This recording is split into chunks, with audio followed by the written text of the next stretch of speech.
Before you begin to write, you need to spend some time developing your main character or characters.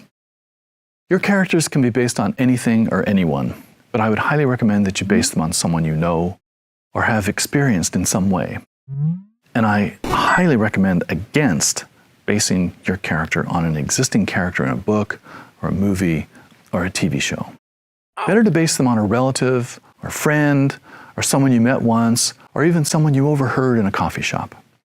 Now, I'm not suggesting that your cousin Bobby should be the protagonist of your story, but you can build off some of the traits that Cousin Bobby has.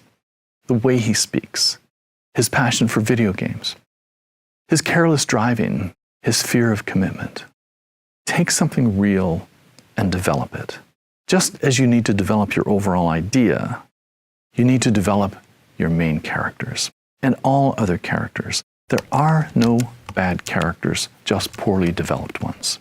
So think about your main characters and write a detailed description of them and answer all questions that you can think of so that you can really get inside the minds of your characters so that they always do, think, act, respond the way that that character always would.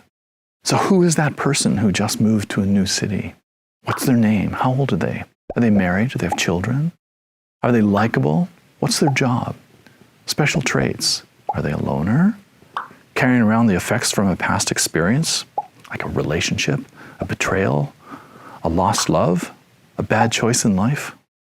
Get to know who your characters are. And if you do, if you have a true understanding of who they really are, then everything they say and do will be true unto themselves, and their words and actions will be plausible to people reading your novel. So write up a detailed character profile of your protagonist. That is your main character, or characters if you have more than one. Also, review 5 of your peers' character profiles and give them responsible, constructive feedback, detailed if possible.